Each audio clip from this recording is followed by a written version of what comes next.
Hello दोस्तों, कैसे हैं आप लोग? अच्छे तो है ना? ध्यान तो रखते हैं ना? आप अपना किसी और के भरोसे तो नहीं छोड़ा है आपने? इसलिए आज हम लोग को क्या पढ़ना है? अध्याय 8। चैप्टर का नाम है ग्रेविटी, जिसको हम लोग हिंदी में गुरुत्वाकर्षण कहते हैं। ठीक है। अच्छा, ग्रेविटी होती क्या है ये बताओ, सोचो जरा सा। देखो, गुरुत्वाकर्षण एक प्रकार का बल है, इतना तो आपको समझ में आना ही चाहिए कि ये क्या है। एक आपका बल है, लेकिन ये बल कार्य कैसे करता है ये आपको पता होना चाहिए। तो ये बल ऐसे कार्य करता है, जैसे पृथ्वी पे हम टिके हुए क्यों है? क्योंकि पृथ्वी हमें क्या कर रही है? अपनी ओर घसीट रही है। सूर्य के चारों ओर जो ग्रह चक्कर लगा रहे हैं, जिसमें हमारी पृथ्वी भी इंक्लूडेड है, पृथ्वी हो गई, मंगल, बुध, इस प्रकार के जो ग्रह लगा रहे हैं वो किस चक्कर मतलब किस कारण से उनका चक्कर लगा रहे हैं सूर्य का? गुरुत्वाकर्षण के कारण। और ये ग्रेविटी डिपेंड किस में करती है? उनके मास पे डिपेंड करती है। किस पे करती है? मास पे। मतलब जिस ऑब्जेक्ट के पास जितना अधिक मास होगा, मतलब जितना अधिक द्रव्यमान होगा, उसके पास किसी चीज को खींचने की क्षमता उतनी ही अधिक होगी। आप अगर पृथ्वी से बाहर निकल जाएंगे तो आप हवा में फ्लोट करने लगेंगे, तैरने लगेंगे। क्यों? क्योंकि वहां पे ग्रेविटी नहीं है। समझ में आ रही है बात? तो चलिए आज हम लोग पढ़ते हैं कि गुरुत्वाकर्षण होता क्या है। इसकी परिभाषा क्या है? किन्हीं दो पिंडों के बीच उनके द्रव्यमान के कारण लगने वाला फोर्स क्या कहलाता है? ग्रेविटी। तो अब आप एक क्वेश्चन कर सकते हो हमसे कि भैया ये बताइए, यहां पर जैसे मैंने 1 किलो का बाट इधर ले लिया, 1 किलो का बाट इधर ले लिया, एक दूसरे पे तो कोई फोर्स नहीं लगाते हैं। लोहे के दोनों को अगर 1 किलो का या 2 किलो का अलग अलग भी ले सकते हो, सेम भी ले सकते हो, तो क्या वो एक दूसरे पे चिपकते हैं क्या? नहीं। चुंबक चमकते हैं लेकिन कोई पिंड नहीं चपकते। कैसे? क्योंकि वहां पर हम यहाँ पृथ्वी पे खड़े हुए हैं, यहां पर पृथ्वी का एटमॉस्फेयर, पृथ्वी की ग्रेविटी अत्यधिक, क्योंकि पृथ्वी एक बड़ा गोला है, 1 किलो के हिसाब से तो बहुत बड़ा गोला है, तो वो वर्ग नहीं करते हैं। लेकिन आप इन्हीं को स्पेस में लेके जाओगे तो आपको ग्रेविटी महसूस होगी, वो एक दूसरे को और क्या करेंगे? आकर्षित करेंगे। ठीक है। और ये घूमने इसलिए लगते हैं, ये परमानेंट, जैसे सूर्य जो है, पृथ्वी जो है सूर्य का चक्कर लगा रही है, उसी प्रकार पृथ्वी का चक्कर चंद्रमा लगा रहा है। क्यों? क्योंकि पृथ्वी अपनी ओर खींच रही है, और खींचने के कारण एक तरह से, अब समझना, जैसे मान लो मैं पृथ्वी का ले रहा हूं, ये हमारी पृथ्वी है, ये हमारा क्या है? चांद है। अब पृथ्वी अपनी ओर इसको खींचेगी, भाई ये भी तो एक मास रखेगा, तो इसके पास भी कुछ ना कुछ ग्रेविटी होगी। मान लिया कि इसकी ग्रेविटी कहां पे कार्य कर रही है? यहां पे कार्य कर रही है। ठीक है। क्योंकि पृथ्वी की ज्यादा बड़ा गोला है तो पृथ्वी की ग्रेविटी ज्यादा है, चांद छोटा गोला है तो चांद की ग्रेविटी कम है। अब चांद क्या कर रहा है? अब देखो, यहां से ग्रेविटी जा रही है, सपोज करो यहां से चंद्रमा अपनी ग्रेविटी दे रहा है, और ये बीच में कहां पे लड़ाई कर रहे हैं? इस बिंदु पे। समझते जाना। अब पृथ्वी बड़ी है तो क्या करे? चंद्रमा को अपनी ओर आकर्षित करे, तो चंद्रमा एक हिसाब से गिरने की कोशिश कर रहा है, और जब वो गिरता है ना तो वो आगे बढ़ता है कि मैं आज नहीं तो कल इस पे गिर ही जाऊंगा, क्योंकि ये मुझे घसीट रही है। लेकिन चंद्रमा की खुद की ग्रेविटी होने के कारण ग्रेविटी कहां पे अपोज हो रही है? शून्य हो रही है, यहां पे शून्य हो रही है। तो वो निरंतर क्या करता रहता है? पृथ्वी का चक्कर लगाता रहता है, और कभी गिरता हुआ नहीं है। अगर इसका खुद का मास ना होता तो ये पृथ्वी पर गिर जाता, या इससे बहुत हल्का होता तो भी गिर जाता। जैसे छोटे छोटे एस्टेरॉइड होते हैं ना, वो पृथ्वी से क्यों टकरा जाते हैं? क्योंकि उनके पास पृथ्वी की अपेक्षा मास कम होता है। ग्रेविटी उनके पास भी होती है, लेकिन पृथ्वी एक बड़ा गोला है, उनके अपेक्षा, पृथ्वी की अपेक्षा उनका मास छोटा पड़ जाता है, उनके पास ग्रेविटी नहीं होती तो पृथ्वी पूर्णतः घसीट लेते हैं। लेकिन चंद्रमा भी ठीक ठाक मास अपने पास रखता है, इसीलिए वो गिरने की कोशिश तो करता है, पृथ्वी घसीटती तो है, लेकिन इसकी खुद की ग्रेविटी होने के कारण एक बिंदु पर दोनों ग्रेविटी जीरो हो जाती है, और वो लगातार मतलब गोल गोल घूमता रहता है और कभी गिरता नहीं। सेम काम यही पे हमारी पृथ्वी भी करती है, किसके साथ? सूरज के साथ। ठीक है। जुपिटर भी यही करता है, सैटर्न भी करता है, अरुण और वरुण दोनों भी, ठीक है, यही काम करते, जितने भी ग्रह एक दूसरे के चक्कर लगा रहे हैं। अच्छा, एक बात बताओ, जैसे सारे ग्रह पृथ्वी के सारे ग्रह हमारे सौरमंडल के सूर्य के चक्कर लगाते हैं, तो उसी तरह से क्या सूर्य भी किसी का चक्कर लगा रहा है क्या? क्या आपने कभी ऐसा पढ़ा है? हाँ, सूर्य भी हमारे मिल्की वे में एक बहुत बड़ा ब्लैक होल है, उसका चक्कर लगा रहा है। ठीक है। और तकरीबन उनका लाखों में जाता है, कई लाख साल बाद ये एक चक्कर पूरा करता है। ठीक है। पृथ्वी पर जब जीवन की उत्पत्ति हुई थी, तब से अब तक इंसान की उत्पत्ति नहीं, जीवन की उत्पत्ति जब हुई थी, जब थोड़े छोटे छोटे कौन से आए थे, माइक जो ये फंगस आए थे आपके, सबसे पहले फंगस ही बने थे। इनसे जब मतलब जीवन की उत्पत्ति हुई थी, पहले चीज ने सांस लिया था इस पृथ्वी पे, तब से अब तक सूरज केवल 2 बार अपने गैलेक्सी का चक्कर लगाया है। सोचो कितनी दूर होगी, कितनी बड़ी होगी गैलेक्सी। स्पेस बहुत इंटरेस्टिंग चीज है, फिर कभी बताएंगे। अभी हम लोग ग्रेविटी पे बात करते हैं। तो गुरुत्वाकर्षण समझ में आया ना, जिसके पास जितना मास वो उतना ही अधिक फोर्स जनरेट करेगा, और उसी फोर्स को हम लोग क्या कह देते हैं, ग्रेविटी कह देते हैं। पहली चीज समझ में। दूसरी चीज, पृथ्वी पर 2 मास आपस में क्यों नहीं चपकते, उनकी ग्रेविटी मुझे क्यों नहीं महसूस होती है?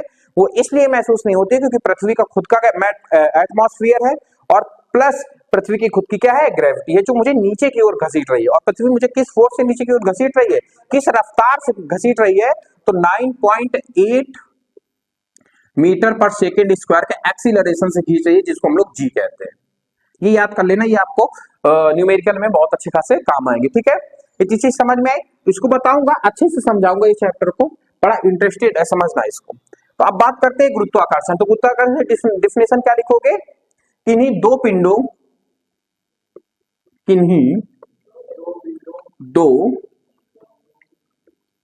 पिंडों के बीच उनके द्रव्यमान के कारण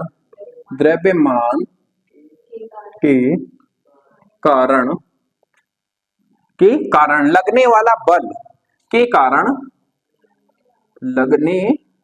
वाला बल क्या कहलाता है आपका? लगने वाला बल गुरुत्वाकर्षण बल कहलाता है। ठीक है, अगर आपको ये परिभाषा नहीं याद रहती तो आप एक परिभाषा जो सिंपल सी है, जो छोटे छोटे बच्चों को बताई जाती है, आप वो भी लिख सकते हो। क्या लिखोगे आप? पृथ्वी जिस बल से हमें घसीट रही है, उस बल को हम लोग क्या कह देते हैं? गुरुत्वाकर्षण कह देते हैं। ठीक है, तो मैं वो भी लिखे दे रहा हूं। पृथ्वी हमें जिस बल से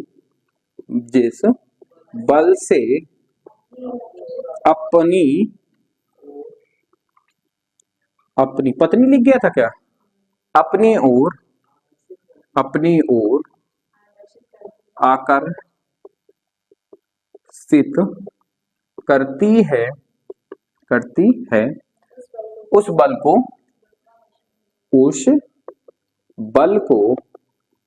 को क्या कहते हैं?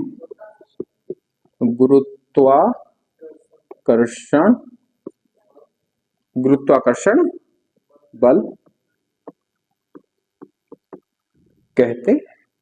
ठीक है, तो आप ऊपर वाली भी परिभाषा लिख सकते हो और नीचे वाली भी परिभाषा लिख सकते हो, गलत कोई भी नहीं करेगा। ठीक है, लेकिन जब ऊपर वाली परिभाषा लिखते हो तो थोड़ी सी स्टैंडर्ड परिभाषा हो जाती है, नीचे वाली थोड़ी सी कम स्टैंडर्ड हो जाती है। अच्छा, यहाँ पे आपके मन में एक जिज्ञासा और उत्पन्न होनी चाहिए कि पृथ्वी अगर मुझे, अच्छा एक पृथ्वी को ही अभी समझाते हैं, फिर मास को समझाएंगे।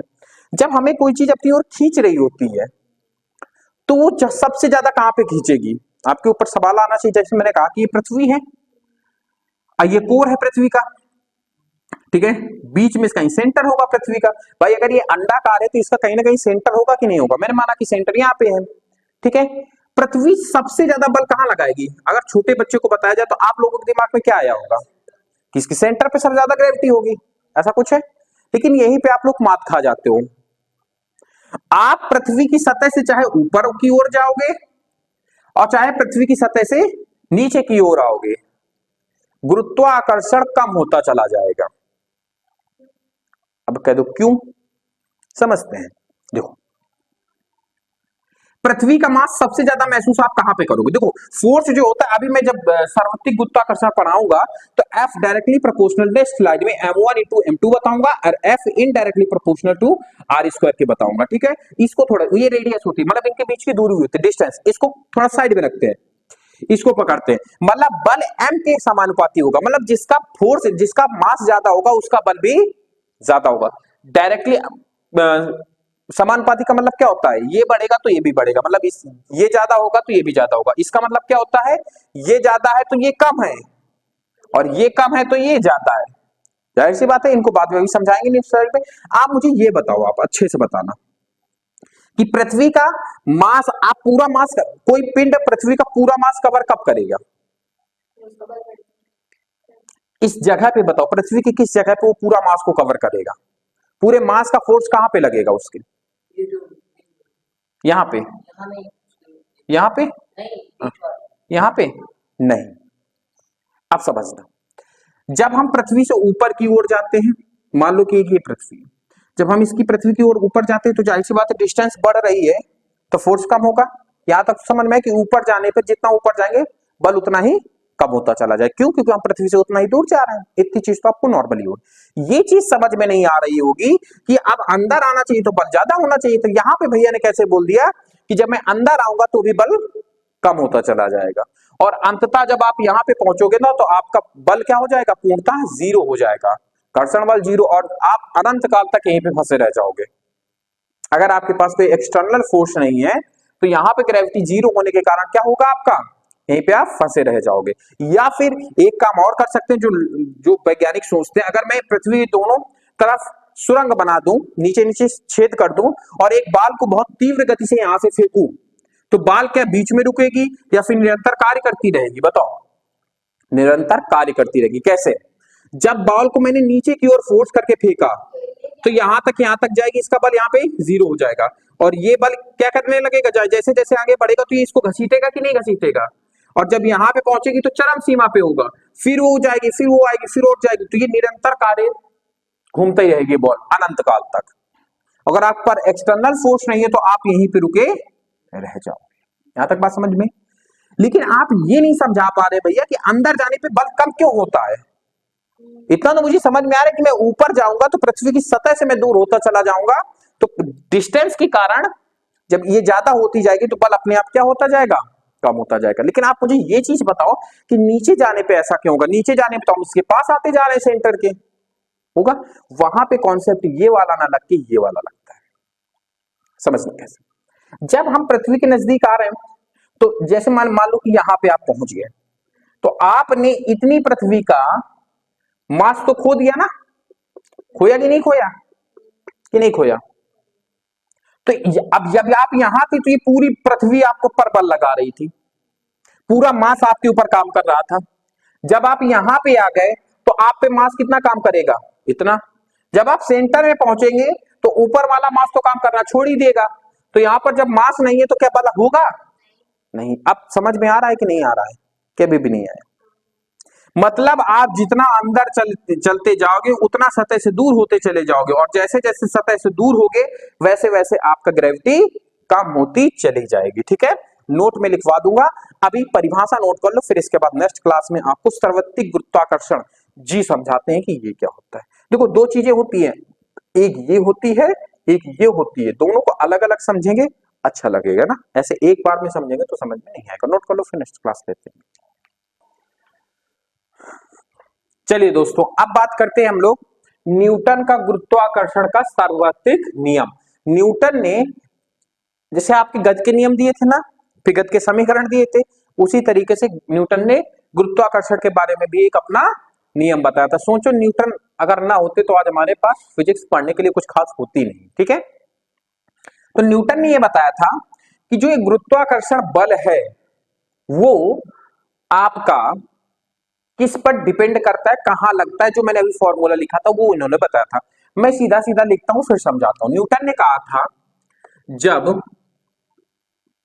दो या दो से अधिक, मतलब दो पिंड हो या दो से अधिक पिंड हो, जब दो या दो से अधिक पिंड, जब दो या दो से अधिक पिंड, नहीं एक मिनट गलत, दो या दो से अधिक पिंडों, हाँ जब ना लगो, दो या दो से अधिक पिंडों के बीच लगने वाला बल, लगने वाला बल जिसको हम लोग F कहते हैं, लगने वाला बल F उन पिंडों के द्रव्यमान के गुणनफल, उन पिंडों के द्रव्यमान के गुणन गुणनफल गुणनफल के अनुक्रमानुपाती तथा, अब उनके डिस्टेंस पर भी तो डिपेंड करेगी। ऐसा थोड़ी ना है कि एक पिंड को दिल्ली में रख दिया गया है, एक पिंड को रख दिया गया तुम्हारा कश्मीर में और कहा गया कि देखो इनके बीच में कितना फोर्स लग रहा है, ज्यादा लगेगा कि कम लगेगा, तो एक समान थोड़ी ना लगता है, डिस्टेंस पर भी तो डिपेंड करेगा। तो क्या हुआ था, तथा क्या लिखा, द्रव्यमान के गुणनफल तथा उनके उनके बीच की दूरी के वर्ग के वर्ग मतलब स्क्वायर के वर्ग के व्युत्क्रमानुपाती होती है, व्युत्क्रमानुपाती होता है। ठीक है, ठीक है। अब बात को समझना बहुत गौर से, मतलब हमने इसमें क्या लिखा, यही है आपका, ठीक है। इसमें मैंने लिखा कि जो आपका फोर्स लगता है ये आपका किस पे डिपेंड करेगा, उनके जो द्रव्यमान होंगे उनके गुणनफल के m1 इंटू m2 के बराबर ना कह के समानुपाती होगा। ठीक है, किसके होगा, समानुपाती होगा। ठीक है, और जो बल होगा वो हमारा व्युत्क्रमानुपाती होगा, मतलब जस्ट उल्टा होगा, किसके, 1/r²। जब हम इन दोनों को कंपेयर करेंगे, एक साइड अगर समान होती है तो हम इनको गुणे में कर देते हैं, मतलब ऐसे F डायरेक्टली प्रोपोर्शनल टू हो जाएगा m1 m2 अपॉन r² के। क्या यहां तक बात आपको समझ में आ रही है? और जब ये समानुपाती हम हटाएंगे तो यहाँ पे एक नियतांक आ जाता है जिसको हम लोग कैपिटल G बोलते हैं, m1 m2 अपॉन r²। ये फाइनली ग्रेविटी का फॉर्मूला है। समझ में आया? अगर आपसे कहा जाए कि दो पिंडों के बीच में कितना बल लगेगा तो उनके मास का गुणनफल और उनके बीच की दूरी के वर्ग से भाग दे देगा, और इस जी का भी अपना क्या होता है, एक मान होता है। क्या होता है, आपका मान होता है। तो इसका मान कितना होता है आप मुझे ये बताओ। पहले जो कैपिटल जी का मान होता है, कैपिटल जी का मान कितना होता है, ये होता है 6.67 गुणे 10 की पावर -11। ये आपका क्या होता है, कैपिटल जी का मान होता है। इसको थोड़ा सा ऐसे लिख देंगे, जो जी का मान होता है वो आपका 6.67 गुणे 10 की पावर -11 होता है। ठीक है, समझ में आ रही है बात आपको कि नहीं आ रही है? ये आपका जी का मान होता है। ठीक है, यहां तक बात आपको समझ में आई कि नहीं आई है, पहले मुझे कंफर्म कर दो। आ गई ना? ये आप 6 ना भी लगाओगे तो ऐसे होता है, ऐसे ही है। आप डायरेक्टली इसको 6.7 भी कर सकते हो, 6.67 भी कर सकते हो। ठीक है, तो जब ये सारा मान, जैसे मैंने कहा कि एक 2 किलो का पिंड है, दूसरा 3 किलो का पिंड है, उनके बीच की दूरी है 4, तो उनके बीच में कितना बल लगेगा, तो 2 गुणे 4 बटे इनके बीच की दूरी कितनी बोली थी मैंने, मान लो 6 किलोमीटर की दूरी पर है, तो 6 का 36 हो जाएगा, और इस जी का वैल्यू कितनी रखेंगे, 6.7 गुणे 10 की पावर -11। सबको सॉल्व कर लेंगे और जो भी मान आएगा वो न्यूटन में मान आएगा, और वही हमारा क्या होगा, उन दोनों पिंडों के बीच में लगने वाला आकर्षण बल, जिसको हम लोग गुरुत्वाकर्षण कहते हैं। ठीक है, नोट करके एक चीज और लिख लो, जो ग्रेविटी होती है ये कभी माध्यम पर डिपेंड नहीं करती है कि उनके बीच में कौन सा माध्यम आ रहा है। जैसे अगर हम दो इतने बड़े बड़े पिंड हैं, उनको इतनी डिस्टेंस में रखा तो उतना ही बल लगेगा जितना कि इनके बीच में, जब हम जैसे मान लो कि अभी कुछ बल लगा है, सोचो जरा सा। अब फिर मैंने क्या किया कि यहाँ पे रॉड लगा दिया कुछ, और रॉड लगाने के बाद क्या इनके बीच में बल कम हो जाएगा क्या, नहीं, क्योंकि माध्यम पे डिपेंड नहीं करता, चाहे हवा हो चाहे कोई चीज सॉलिड की स्टील भी लगा दोगे, लेकिन ग्रेविटी आपकी उतनी ही काम करेगी, आकर्षण बल उतना ही लगाएंगे। तो समझ में आया, गुरुत्वाकर्षण बल कभी भी माध्यम पर डिपेंड नहीं करता है। पानी के अंदर भी उतना ही लगेगा, मतलब द्रव में भी उतना ही लगेगा, गैस में भी उतना ही लगेगा, और ठोस में भी उतना ही लगेगा। नहीं समझ में आ रहा है मैं क्या कह रहा हूं? जैसे मैंने कहा कि ये दो ग्रह हैं, इनके बीच में मान लिया कि 10 न्यूटन का बल लग रहा है अभी। अब मैंने क्या किया कि इन पर ऐसे रॉड की स्टील की रॉड लगा दिया, ऐसे करके भाग गया इनके बीच में। पहले हवा पे नापा तो कितना आया था, जब कुछ नहीं था, वैक्यूम था, तो 10 न्यूटन का आया। अब मैंने इसमें सॉलिड भर दिया, तो क्या इनका बल में चेंज आएगा, नहीं, ये तभी भी 10 ही न्यूटन का फोर्स एक दूसरे पे लगा रहे होंगे।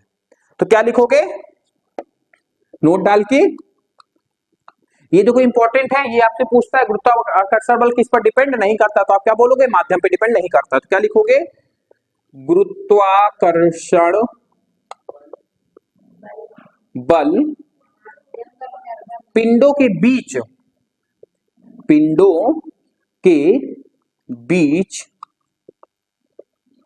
बीच के माध्यम पर निर्भर नहीं करता है, पर या फिर माध्यम से प्रभावित नहीं होता है, जो भी लिखना चाहो, से प्रभावित नहीं होता है, नहीं होता है। ठीक है, इसका मात्रक तो रह ही गया यार, इसको भी लिखा देते हैं क्या? ठीक है, नहीं अब यही स्लाइड रहेगी। ठीक है, समझ में आई बात आपको? माध्यम पे डिपेंड नहीं करता। अब अच्छा, जी का वैल्यू यहां से निकालोगे कि नहीं निकालोगे? कहा गया सूत्र हमारा फाइनल ये। अब इसका क्या निकलेगा? न्यूटन, ये जाहिर सी बात है मीटर में होगा क्योंकि दूरी है, तो न्यूटन इंटू मीटर स्क्वायर, और ये कहां पे आएंगे? भाग में, अपॉन केजी स्क्वायर, क्योंकि इसका भी केजी होगा, इसका भी केजी होगा, तो दोनों केजी मिला के क्या हो जाएगी? KG square. यहां तक बात समझ में आ रही है कि नहीं आ रही है? ठीक है, ये मुझे बताओ। तो आप क्या लिखोगे? मात्रक, जी का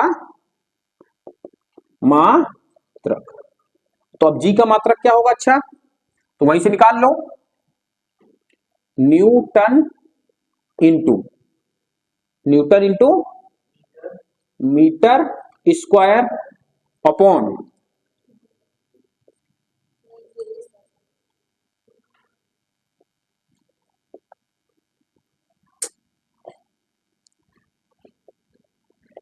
किलोग्राम स्क्वायर।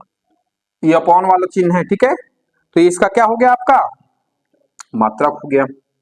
इसका एक मात्र, ये एमकेएस पद्धति का मात्रक है। सीजीएस पद्धति का क्या हो जाएगा?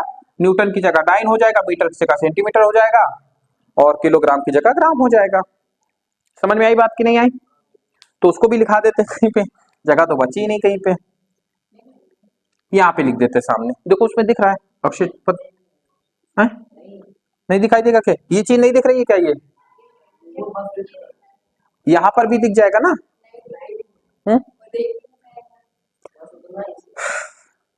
यहाँ ऊपर लिख देते, ठीक है।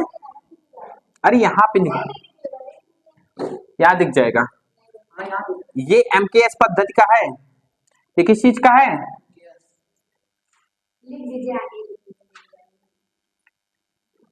एम के एस नहीं दिख रहा है तो मैं बोले दे रहा हूं एमकेएस। अब बात करते हैं सीजीएस पद्धति में। पद्धतियां मैंने बताई थी ना, क्या लिखोगे? जी का मात्रक dyne into centimetre cm square upon gram square. ठीक है, नोट कर लो, इतना सब कुछ बोर्ड में लिखा है, नोट कर लो। और फिर नेक्स्ट क्लास लेते हैं कल। आज के लिए इतना ही। अगर आपको क्लास अच्छी लगी तो फीडबैक जरूर दीजिएगा, ठीक है। साथ बने रहने के लिए धन्यवाद। अपने और अपनों का ख्याल रखिए, मौसम चेंज हो रहा है। बाकी बातें करते हैं नेक्स्ट क्लास में। धन्यवाद।